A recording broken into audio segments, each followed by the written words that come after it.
السلام علیکم سامعین، آج میں آپ کے لیے لائی ہوں جو بچے ہیں سنگ سمیٹ لو کی ایپیسوڈ نمبر 3۔ تو سٹارٹ کرتے ہیں۔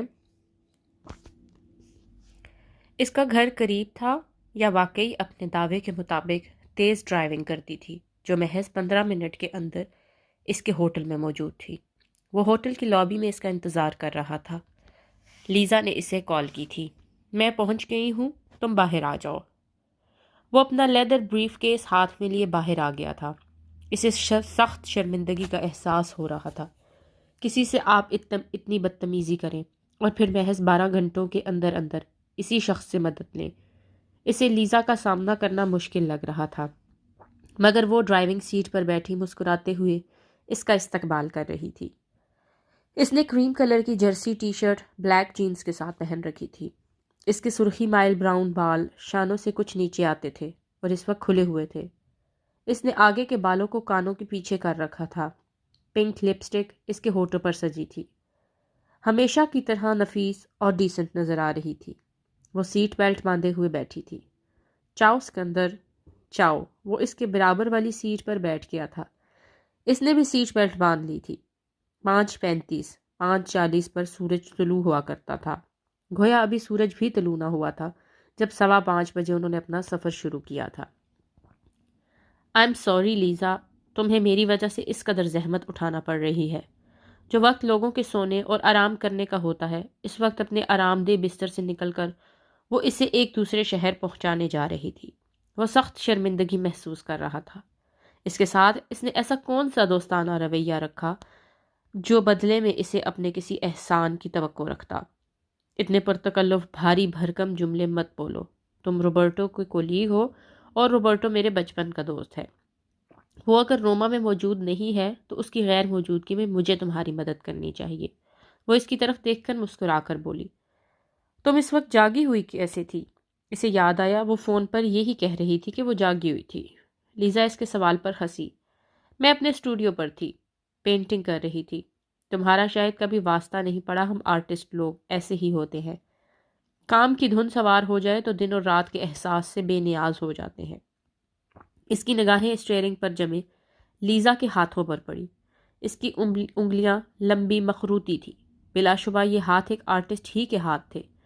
ٹرین مس ہونے کی فکر اور نیپلز وقت پر پہنچنے کی پریشانی میں اسے اپنا درد بھول گیا تھا۔ اب پرسکون ہو کر گاڑی میں بیٹھا تھا تو درد کا احساس جاگا تھا۔ وہ لوگ ہائی وے کی طرف رواں دواں تھے۔ لیزا کا دعویٰ تھا کہ وہ اسے 8:30 اور 7:45 کے بیچ نیپلز پہنچا دے گی۔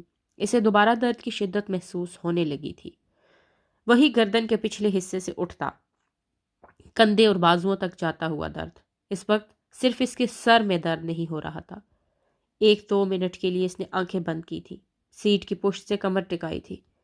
اس کا خیال تھا کہ لیزا کی توجہ ڈرائیونگ پر ہے، اس کا دھیان اس پر نہیں ہوگا۔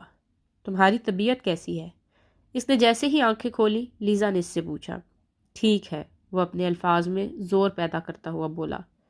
مجھے نہیں لگ رہی، وہ جواباً سنجیدگی سے بولی۔ اس بار وہ جواب میں چپ رہا تھا۔ اس کا اپنی طبیعت کو موضوع گفتگو بنانے کا دل نہیں چاہ رہا تھا۔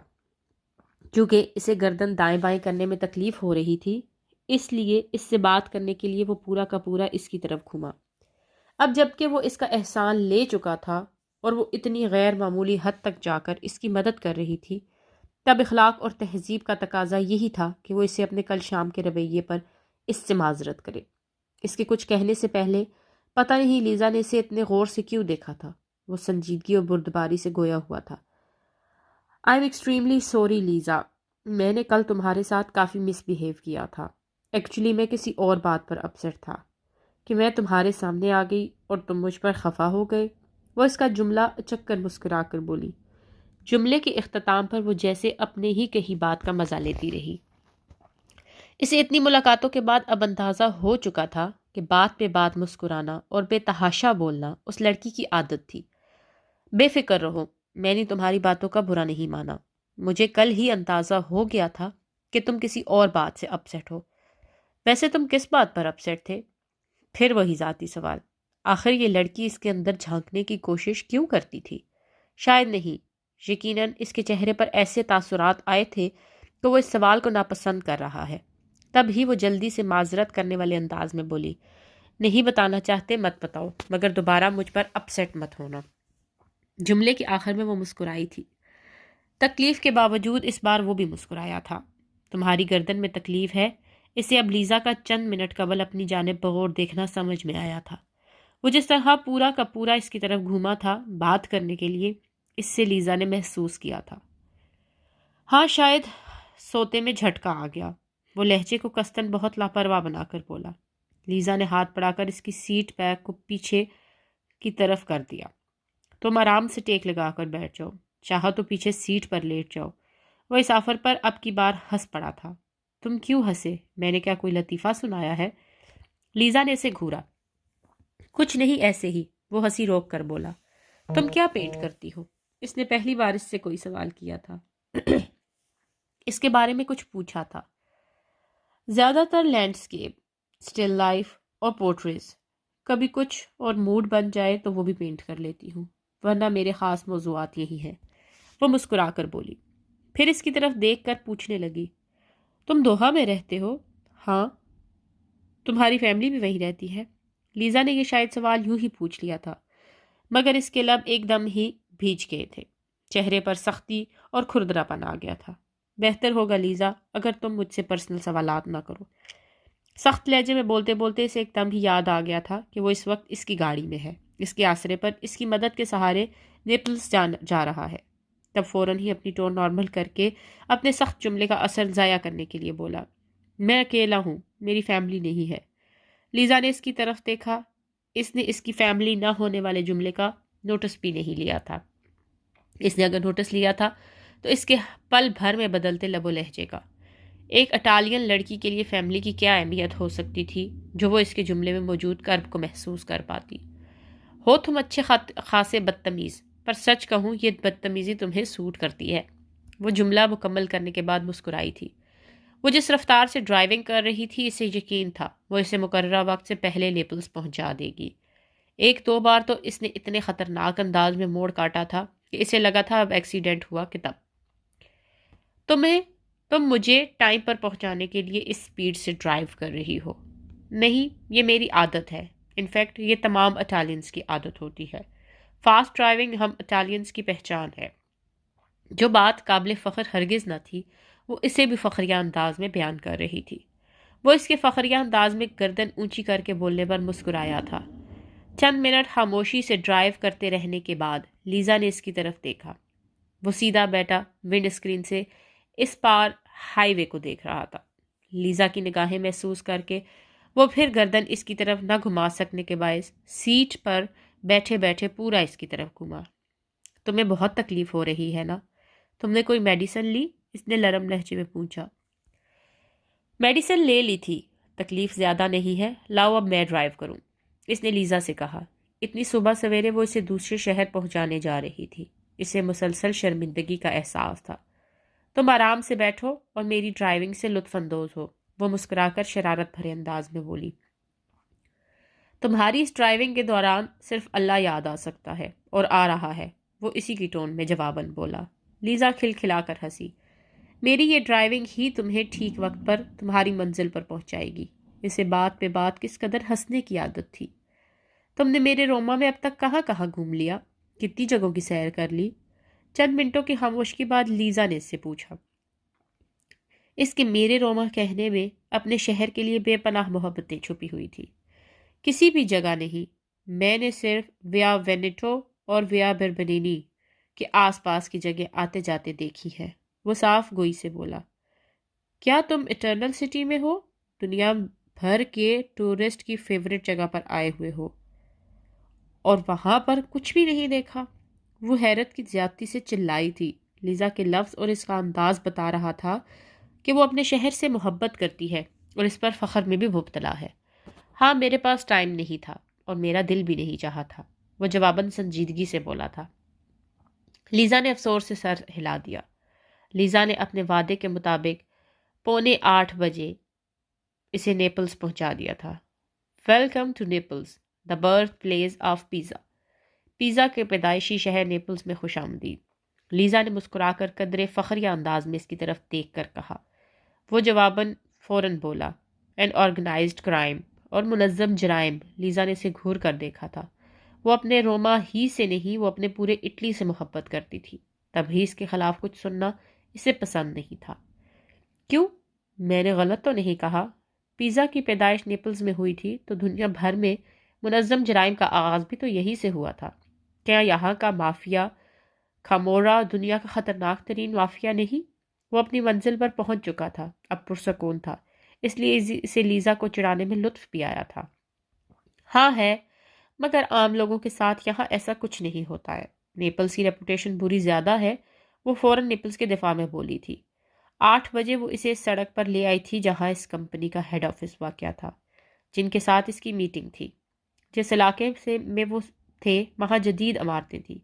وہ سامنے نظر آتی بلڈنگز کو دیکھ رہا تھا جب لیزا اس سے بولی، نیپلز کے دو رخ ہیں، ایک تاریخی اور ایک ماڈرن۔ دو رخ ہیں، ایک تاریخی اور ایک ماڈرن۔ اس ماڈرن علاقے سے ذرا نکلو تو تمہیں تاریخی عمارتیں، گرجا گھر اور فوارے جا بجا نظر آئیں گے۔ اس نے سر اس بات میں ہلا دیا۔ وہ اپنی ول پاور کو استعمال کر کے تکلیف اور درد کے کسی بھی احساس کو خود پر حاوی نہیں ہونے دے رہا تھا۔ آدھے گھنٹے بعد اس کی میٹنگ تھی اور اس کے لیے اسے بہت الرٹ اور ایکٹیو رہنا تھا، اپنے ذہن کو مکمل طور پر حاضر رکھنا تھا۔ اب چونکہ اس کی منزل نزدیک آ چکی تھی، گویا لیزا کا شکریہ ادا کرنے کا وقت آ چکا تھا۔ اس نے دل میں ارادہ کیا تھا وہ اٹلی سے واپس جانے سے قبل لیزا کو کوئی بہت اچھا اور قیمتی تحفہ دے کر جائے گا۔ اس کے احساس کا بدلہ چکانے کے لیے نہیں، یہ تو بہت چھوٹی سوچ ہوتی، مگر اسے یہ ضرور بتانے کے لیے کہ وہ اس کے خلوص اور دوستانہ رویے کی دل سے قدر کرتا ہے۔ تمہارا بہت شکریہ لیزا، تم آج حقیقت میں میرے لیے رحمت کا فرشتہ بنی ہو۔ تمہاری وجہ سے میں نیپلز ٹھیک وقت پر پہنچ پایا ہوں۔ اس نے تشکر کے احساس سے لبریز الوداعی جملے بولنے شروع کیے ہی تھے کہ لیزا گاڑی کو ایک بار کے پاس لا کر روکتی ہوئی بولی، ابھی کہاں سے شکریہ آ گیا؟ جب ہم روما واپس پہنچ جائیں گے تب میرا شکریہ ادا کرنا۔ تم یہاں رکو گی؟ مگر کیوں؟ دیکھو، میری دونوں طرف کی ٹرین کی سیٹس ریزرو تھی۔ میں شام میں اپنے طے ہوئے پروگرام کے مطابق الٹا ویلوسیٹا سے روم آ جاؤں گا، اور میں اتنی لمبی ڈرائیو وہ بھی خالی پیٹ کر کے واپس روما روانہ ہو جاؤں؟ مجھے کیا پاگل سمجھ رکھا ہے سینئر سکندر؟ میں نے ابھی ناشتہ کرنا ہے، کچھ دیر آرام کرنا ہے، پھر جاؤں گی واپس تمہیں ساتھ لے کر۔ مجھے ڈر ہے کہیں تم پھر سے اپنی ٹرین مس نہ کر دو۔ لیزا اسے جواب دے کر گاڑی کا دروازہ کھول رہی تھی۔ آ جاؤ، ناشتہ کر لیتے ہیں جلدی سے، پھر تمہاری میٹنگ کا ٹائم ہو جائے گا۔ وہ مسکرا کر کہتی گاڑی سے اتر گئی تھی۔ لیزا کا انداز اٹل تھا، گویا وہ اسے ساتھ لے کر ہی واپس جائے گی۔ وہ خاموشی سے گاڑی سے اتر آیا۔ اس نے اپنی زندگی کا بڑا حصہ امریکہ میں گزارا تھا، جہاں بار کا مطلب وہ جگہ تھی جہاں شراب نوشی کے لیے جایا جاتا تھا۔ اٹلی آ کر اسے پتہ چلا تھا کہ یہاں بار کا مطلب امریکہ والے بار سے بالکل مختلف تھا۔ یہاں بار کا مطلب وہ جگہ تھی جہاں اٹالین صبح اپنے کام پر جانے سے پہلے کافی پینے اور ناشتہ کرنے آیا کرتے تھے۔ اسی طرح شام یا رات کے اوقات میں بھی یہاں زیادہ تر اٹالینز کافی پینے ہی کے لیے میزوں پر بیٹھے نظر آتے تھے۔ اس کے علاوہ بار ہی سے لوگ اپنے روزمرہ استعمال کے دودھ کے ڈبے اور بوٹلز خریدا کرتے تھے۔ یہ بار اٹالین سوشل لائف کا ایک اہم حصہ تھے۔ وہ جتنے دنوں سے روم میں تھا، روزانہ آفس جاتے وقت راستے میں پڑے ایک بار پر لوگوں کو سینڈوچ، پیسٹری، ڈونٹ کے ساتھ جلدی جلدی کافی کے گھونٹ بھرتے ہوئے دیکھا کرتا تھا۔ یہ جلدی ان کے لیے اپنے کام پر پہنچنے کی عجلت کو ظاہر کرتی تھی۔ وہ دونوں اندر آ گئے تھے۔ کاؤنٹر کے پیچھے جو بار ٹینڈر کھڑا تھا، لیزا نے اس کو 2 سینڈوچز اور 2 کپ کافی کا آرڈر کیا تھا۔ وہاں کچھ لوگ میزوں پر بیٹھے کافی اور پیسٹری یا سینڈوچز کھا رہے تھے، جبکہ زیادہ تعداد میں لوگ کاؤنٹر کے سامنے ہی کھڑے جلدی جلدی اپنا ناشتہ نپٹانے میں مصروف تھے۔ وہ اور لیزا ایک میز پر بیٹھ گئے تھے۔ تم پلیز اپنی سہولت کے حساب سے واپس چلی جاؤ، میری میٹنگ پتہ نہیں کتنے گھنٹے چلے، وہ سینڈوچ کھاتے ہوئے اس سے بولا۔ وہ اسے اپنی وجہ سے مزید تکلیف نہیں دینا چاہتا تھا۔ سینیور سکندر، میں کوئی بھی کام ادھورا نہیں کرتی، یہ میری عادت ہے۔ تمہیں ساتھ لے کر آئی ہوں تو اب واپس لے کر ہی جاؤں گی۔ ایسی دکھی شکل مت بناؤ، میں آج کافی سالوں بعد نیپلز آئی ہوں، تمہاری بدولت اگر یہاں آ ہی گئی ہوں تو تھوڑا وقت یہاں گزارنا چاہتی ہوں۔ جب تک تم اپنی میٹنگ میں مصروف ہوگے میں یہاں کی کچھ آرٹ گیلریز کو وزٹ کر لوں گی، نیپولٹانا پیزا کھا لوں گی۔ بڑا عرصہ ہو گیا مجھے نیپلز کا پیزا کھائے ہوئے۔ وہ اسے یہاں نہ رکنے کے لیے اب مزید کچھ بھی نہیں کہہ سکتا تھا۔ 5-6 منٹ میں اپنے اس مختصر ناشتے سے فارغ ہو کر وہ دونوں باہر نکل آئے تھے۔ لیزا نے اسے اس کمپنی کے آفس کے سامنے اتار دیا تھا۔ جب تمہاری میٹنگ ختم ہو جائے تو تم مجھے کال کر لینا، وہ گاڑی سٹارٹ کرتے ہوئے اس سے بولی تھی۔ وہ لیزا پر سے اپنی سوچ کو ہٹاتا ہوا بلڈنگ کے اندر داخل ہو گیا تھا کہ سرد دست اس کے لیے سب سے اہم چیز اس کی میٹنگ تھی۔ میٹنگ ختم ہونے پر اس نے لیزا کو کال نہیں کی تھی۔ اسے یہ بات ہی بہت غلط محسوس ہو رہی تھی کہ وہ اپنے 10 کام چھوڑ کر یہاں نیپلز میں اس کی خاطر رکی ہوئی تھی، مگر لیزا نے خود ہی اسے فون کر لیا تھا۔ ختم ہو گئی میٹنگ؟ ہاں، وہ آج صبح سویرے سے اس کے احسان لیتا شرمندہ سے شرمندہ ہوئے چلا جا رہا تھا۔ آ جاؤ باہر، میں تمہارا انتظار کر رہی ہوں۔ وہ فوراً ہی باہر آ گیا تھا۔ تم یہاں کب سے میرا انتظار کر رہی ہو؟ 15-20 منٹ ہوئے ہیں مجھے آئے ہوئے، زیادہ دیر سے نہیں کھڑی۔ جتنی دیر تمہاری میٹنگ چلی ہے میں نے 2 آرٹ گیلریز وزٹ کر لی، 1-2 جگہ وہ بھی دیکھنے کا موڈ تھا، بچپن کی کچھ یادیں تازہ کرنے کا، مگر میں نے سوچا وہاں کہیں مجھے دیر نہ لگ جائے، پھر بلا وجہ تمہیں میرا انتظار کرنا پڑے گا۔ وہ گاڑی میں اس کے ساتھ بیٹھ چکا تھا۔ تمہاری میٹنگ کیسی رہی؟ بہت اچھی، سب کچھ بالکل ٹھیک ہو گیا، وہ پرسکون انداز میں بولا۔ لیزا کے چہرے پر خوشی بھرا تاثر آیا تھا۔ چلو یہ تو بہت اچھا ہو گیا۔ تمہاری طبیعت اب کیسی ہے؟ اس نے میٹنگ کے اچھے انداز میں ہو جانے پر خوشی کا اظہار کرنے کے ساتھ ہی اس کی طبیعت بھی پوچھی۔ ابھی وہ اس سوال کے جواب میں کچھ بھی نہ بولا تھا کہ وہ فوراً سنجیدگی سے بولی، اگر یہ پرسنل سوال نہیں اور تم جواب دینا چاہو تو بتا دو، ورنہ کوئی بات نہیں۔ وہ اس سے اس کی کہی گئی بات جتا رہی تھی۔ وہ ہلکا سا مسکرایا، نہیں یہ پرسنل سوال نہیں۔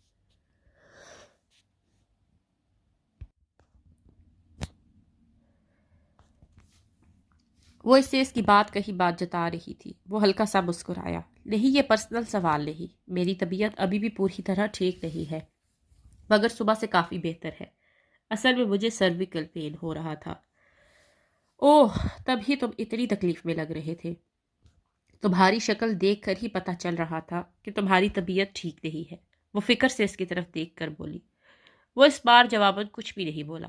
تمہاری طبیعت پوری طرح ٹھیک نہیں، ورنہ میں نے سوچا تھا تمہیں نیپلز کی 1-2 خوبصورت جگہ دکھاؤں گی، تاکہ آئندہ تم نیپلز کو صرف منظم جرائم ہی کے حوالے سے نہیں بلکہ اس کی خوبصورت کوسٹل ایریا اور اس کی رچ ہسٹری کے حوالے سے بھی یاد رکھو۔ وہ بے اختیار مسکرایا تھا۔ تم نے میری بات دل پر لے لی۔ مجھے یقین ہے نیپلز بہت خوبصورت شہر ہے۔ میں نیپلز پہلی بار آیا ہوں، مگر میں نے کئی موویز میں نیپلز کی کافی خوبصورت جگہ دیکھ رکھی ہے۔ لیزا اس کا جواب سن کر مسکرائی تھی۔ چلو پیزا کھاتے ہیں۔ نیپلز آ کر یہاں کا پیزا نہیں کھایا تو یہ تو بڑی زیادتی کی بات ہو جائے گی، وہ مسکرا کر بولی تھی۔ اس نے سر اس بات میں ہلا دیا۔ دنیا بھر میں مقبول یہ ڈش نیپلز میں غریبوں کی خوراک کے طور پر تیار کی گئی تھی۔ آج سوچو تو کس قدر تعجب ہوتا ہے۔ وہ اور لیزا نیپلز کی ایک خوبصورت پتھروں سے بنی سڑک کے کنارے واقع چھوٹے سے ریسٹورنٹ کے باہر میز پر بیٹھے پیزا کھا رہے تھے۔ باہر لگی میزوں پر ان کے علاوہ اور بھی کئی لوگ بیٹھے تھے، جن میں کچھ مقامی افراد تھے، کچھ ٹورسٹ تھے۔ یہ نیپلز کے وہ حصہ تھا جو تاریخی عمارتوں سے بھرا تھا۔ ہر دوسری بلڈنگ کم سے کم بھی 200-300 سال پرانی تھی۔ جس ریسٹورنٹ میں وہ پیزا کھا رہے تھے، لیزا بتا رہی تھی کہ وہ بھی تاریخی اہمیت کا حامل اور بہت قدیم تھا۔ ہاں، نیپلز میں جب خوراک کی کمی ہو گئی تھی، غربت بہت بڑھ گئی تھی، تب غریب گھریلو عورتوں نے اپنے بچوں اور دیگر افراد خانہ کی خوراک کے لیے جو کچھ ان کے پاس دستیاب تھا اس سے کھانا بنانا شروع کیا تھا۔ انہوں نے میدا، اولیو آئل، پنیر اور چند ہربز کو اپنے گھروں میں موجود تندور میں بیک کر کے دنیا کا سب سے پہلا پیزا تیار کیا تھا۔ لیزا اس کے بعد کے جواب میں پیزا کی دریافت ہونے کی ہسٹری بیان کرنے لگی تھی۔ آج بھی ساری اٹلی میں نیپلز کا پیزا بیسٹ تسلیم کیا جاتا ہے، لیزا اسے بتا رہی تھی۔ وہ بھی اس کی طرح کسی بھی طرح کے گوشت کے بغیر والا پیزا کھا رہی تھی۔ شاید وہ گوشت کی دلدارہ نہیں تھی، پیزا تو مزے کا تھا، ساتھ آس پاس کا ماحول بھی بڑا زندگی سے بھرپور سا تھا۔ آس پاس سے گزرتے مقامی لوگ، ٹورسٹ، بندہ اکیلا بھی بیٹھا ہو تو بور نہ ہو۔ تاریخی عمارتوں کے درمیان گری یہ جگہ واقعی دیکھے جانے اور وقت گزارے جانے کے لائق تھی۔ جو کچھ زندگی اب تک اس کے ساتھ کرتی آئی تھی وہی ایک بار پھر دہرایا گیا تھا۔ وہ نہ سکندر کو ہرا سکتا تھا، نہ ہی اس کے برابر آ سکتا تھا۔ وہ نمبر 2 تھا۔ اسے ساری زندگی دوسرے نمبر ہی پر آنا تھا۔ اتنی سی خواہش کی تھی اس نے کہ سکندر کی طرح اس کا بھی ہارورڈ میں داخلہ ہو جائے۔ اس خواہش کی تکمیل کے لیے اس نے دن رات ایک کر دیا تھا، بے تحاشا محنت کی تھی، راتوں کو جاگ جاگ کر پڑھا تھا، مگر وہ سکندر کے مقابلے میں پھر ہار گیا تھا۔ جہاں سکندر کو رسائی نصیب نہیں ہوئی تھی وہاں اس کے قدم پہنچ نہ سکے تھے۔ شہریار خان کو اس کے ہارورڈ میں داخلہ نہ مل سکنے کا زیادہ افسوس نہیں ہوا تھا۔ وہ بچپن کی باتیں تھی جب وہ اسے سکندر کی مثالیں دے کر اس جیسا ہائی اچیور بننے کی تاکید کیا کرتے تھے۔ اب شاید وہ اس سچائی کو تسلیم کر چکے تھے کہ اس کا دوسرے نمبر کا بیٹا ان صلاحیتوں اور قابلیت سے محروم ہے جو پہلی پوزیشن لینے والوں کے پاس ہوتی ہے، جو سکندر شہریار کے پاس ہے۔ وہ ذہین ہے مگر غیر معمولی ذہین نہیں، وہ قابل ہے مگر غیر معمولی قابلیت کا حامل نہیں، وہ محنتی ہے مگر اس قدرتی خوبی سے محروم ہے جس کے بل پر لوگ دنیا فتح کر لیا کرتے ہیں۔ مختصر یہ کہ وہ سکندر شہریار نہیں۔ شہریار خان اس کی تعلیم پر بھی اتنا ہی پیسہ خرچ کر رہے تھے جتنا سکندر کی۔ فرق صرف اتنا تھا کہ اس کے حوالے سے انہوں نے کچھ پلان نہیں کر رکھا تھا۔ مستقبل کی ساری پلاننگ انہوں نے سکندر کی کر رکھی تھی۔ کئی سال اس کے انڈر گریجویٹ اسٹڈیز پوری ہو گئی، کس سال پوزیشن کے ساتھ ہوگی، پھر کس سال وہ لاء کا امتحان پاس کرے گا اور کتنے امتیازی نمبروں کے ساتھ کرے گا، پھر وہ کس جگہ ملازمت سے اپنے شاندار و بے مثال پروفیشنل کیریئر کا آغاز کرے گا۔ لہٰذا اس کا ہارورڈ میں ایڈمیشن نہ ہونا ان کے لیے کوئی دکھ کی خبر نہیں بنا تھا۔ اس کا کیلیفورنیا یونیورسٹی میں ایڈمیشن ہوا تھا۔ سکندر نے اسے اس کے داخلے کی مبارکباد دینے کے لیے فون کیا تھا۔ مبارک ہو زین؟ کس بات کی مبارکباد؟ اس نے خشک لہجے میں پوچھا تھا۔ اسے لگا تھا سکندر نے اس پر طنز کرنے اور اس کا مذاق اڑانے کے لیے اسے فون کیا ہے۔ دیکھ لو جہاں میں ہوں وہاں تمہاری رسائی کبھی ہو ہی نہیں سکتی۔ تمہارا اتنی اچھی یونیورسٹی میں ایڈمیشن ہوا ہے، اس بات کی مبارکباد۔ کیلیفورنیا یونیورسٹی بہت اچھی ہے زین، مگر ہارورڈ سے کم۔ اسے لگا دل ہی دل میں اس پر ہنستے سکندر نے یہ ضرور کہا ہوگا۔ اسے سکندر کی خوشی تمسخرانہ اور اس کی ہنسی اپنا مذاق اڑاتی ہوئی محسوس ہو رہی تھی۔ اس کا دل چاہا تھا وہ سکندر کے لبوں کی ہنسی اور اس کی زندگی کی ہر خوشی اس سے چھین لے۔ وہ دونوں واپسی کے سفر پر تھے۔ کھانا ختم کرتے ہی انہوں نے واپسی کا سفر شروع کیا تھا۔ میری وجہ سے تمہارا آج کا پورا دن ضائع ہو گیا۔ یقیناً تمہارے آج کے دن کے لیے اپنی بہت سی مصروفیات ہوں گی۔ وہ اس کی طرف دیکھ کر بولا۔ اب اس کے درد میں بہت کمی تھی۔ میں آج کل اپنی چھٹیاں انجوائے کر رہی ہوں، لہٰذا وقت کی کوئی کمی نہیں۔ اچھا ہوا تمہارے ساتھ آ گئی۔ اس بہانے کئی سال میں نے نیپلز دیکھ لیا۔ میں یہاں آخری بار شاید 6-7 سال پہلے آئی تھی۔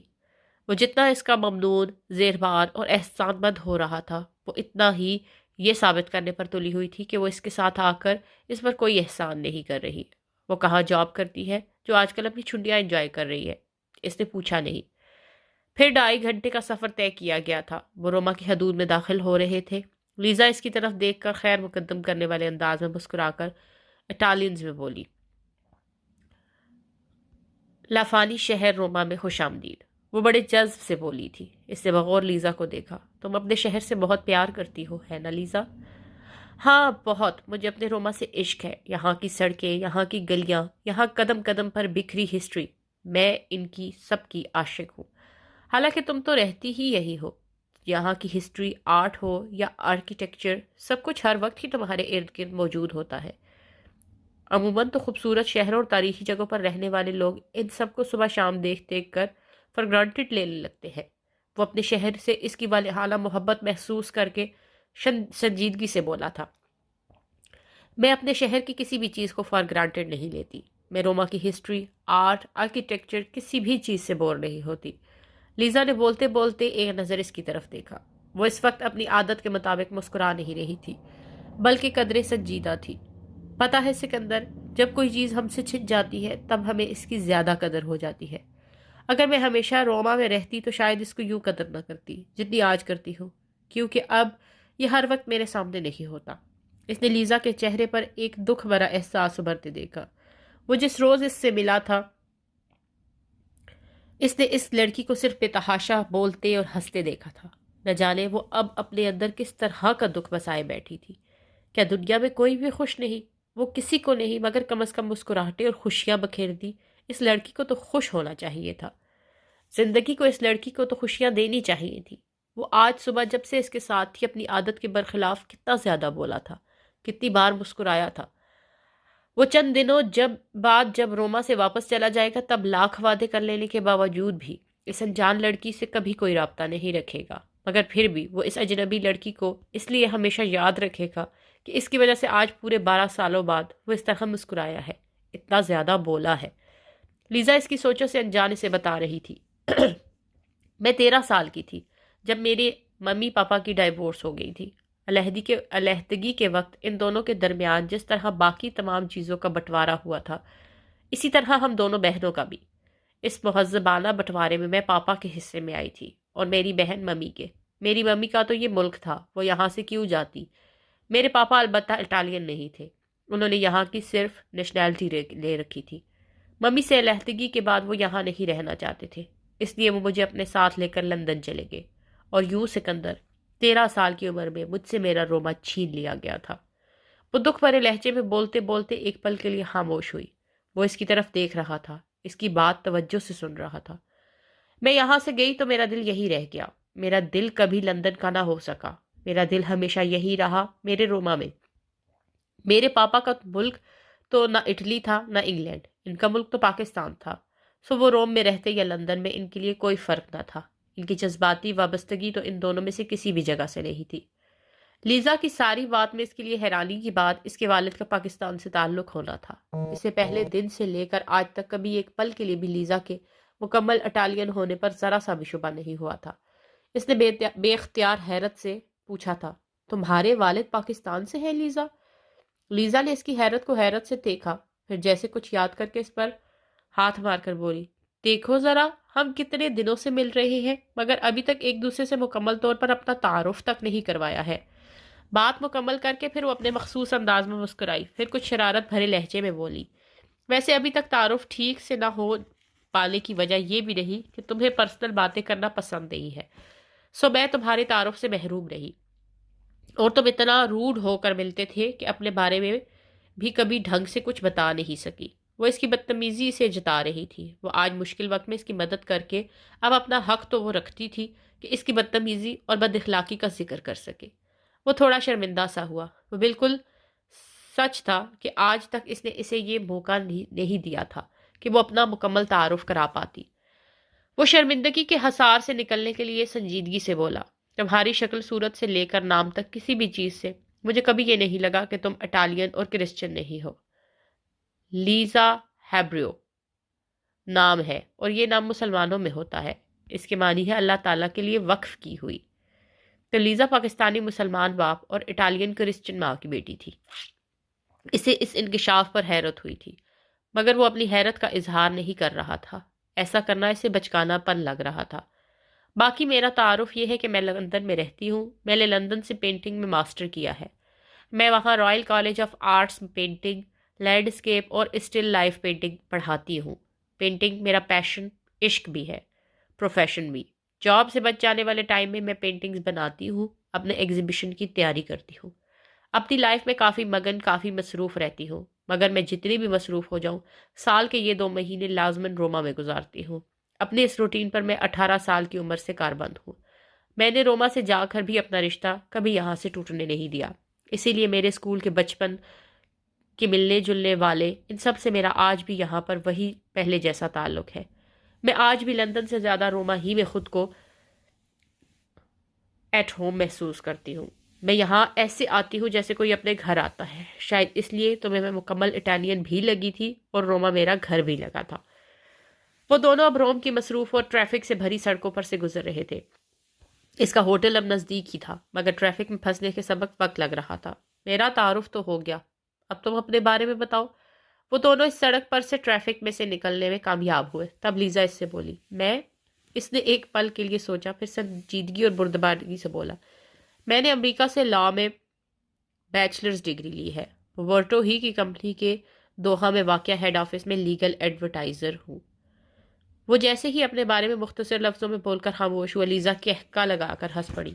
اتنا تفصیلی تعارف؟ میں سنتے سنتے تھک گئی۔ تم بولتے بولتے نہیں تھکے؟ وہ اس کا طنز سمجھ رہا تھا مگر جواباً خاموش رہا تھا۔ لیزا آنکھوں میں شرارتی سی چمک لیے مسکرا کر مزید بولی، تم اگر اپنے تعارف میں اس سے زیادہ ایک لفظ بھی اور بولتے تو میں بہت حیران ہوتی، کیونکہ میں یہی توقع کر رہی تھی کہ سینیور سکندر نے مجھے اپنے بارے میں کچھ بھی نہیں بتانا ہے۔ وہ اس کے صاف کو انداز پر تھوڑا کھسیانہ سا ہوا تھا۔ گاڑی اس کے ہوٹل کے نزدیک پہنچ چکی تھی۔ خود کو اس کھسیاہٹ سے نکال کر اس نے ممنوعیت سے لیزا کی طرف دیکھا۔ وہ بہت اچھے لفظوں اور بہت اچھے انداز میں اس کا شکریہ ادا کرنا چاہتا تھا۔ لیزا، تمہارا بہت شکریہ، تم نے میرے لیے بہت زحمت اٹھائی ہے۔ وہ مزید بھی اور جملے بولنا چاہتا تھا مگر لیزا نے اسے اس کی بات پوری نہیں کرنے دی تھی۔ سینیور سکندر، اس طرح کی رسمی باتوں سے مجھے بڑی گھبراہٹ ہوتی ہے، اور ویسے بھی آپ کے اوپر آپ کا روڈ انداز زیادہ جچتا ہے۔ ساری دنیا سے ناراض، غصے میں، بہت کم بولتے ہوئے وہ ہنس کر اس بے تکلفانہ اور شریر انداز میں بولی تھی۔ اس کی بات کا برا ماننے کے بجائے وہ بھی خوش دلی سے مسکرا دیا تھا۔ لیزا نے اس کی طرف اپنا ہاتھ بڑھایا تھا۔ کیا اب ہم دوست ہیں؟ اس نے مسافہ کے لیے بڑا لیزا کا ہاتھ تھاما تھا۔ ہاں، وہ روم سے جا کر زندگی بھر اس سے ملے گا نہیں، اس سے کوئی تعلق، کوئی واسطہ نہیں رکھے گا، تو دوستی بیچ میں سے کہاں آ گئی؟ مگر وہ نہ بول کر اس کا دل بھی نہیں توڑ پا رہا تھا۔ اوکے سینیور سکندر، تمہاری اس دوست کی تمہیں ایڈوائس یہ ہے کہ اپنے ہوٹل روم میں جا کر اب میڈیسن لے کر صرف اور صرف آرام کرنا، کیونکہ تمہاری طبیعت مجھے ابھی بھی پوری طرح ٹھیک نہیں لگ رہی۔ اس نے سر اسبات میں ہلا دیا تھا۔ وہ سکندر کا لفظ بڑے مزے میں بولا کرتی تھی۔ وہ اس کے اس انداز پر ہلکا سا مسکرا رہا تھا۔ وہ اپنے ہوٹل روم میں آ کر ابھی جوتے ہی اتار پایا تھا کہ اس کے موبائل پر کسی کی کال آنے لگی۔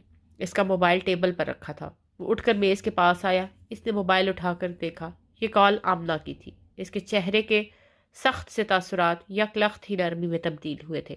اس نے بہت جلدی کے عالم میں کال ریسیو کی تھی۔ اس وقت اس کا چہرہ جذبات سے عاری نہیں تھا۔ اس کے چہرے پر ایک ہی وقت میں بہت سے جذبات تھے، محبت، خوشی، اداسی، شکوہ، رنج۔ وہ فون پر بات کرتے کرتے صوفے پر بیٹھ گیا تھا۔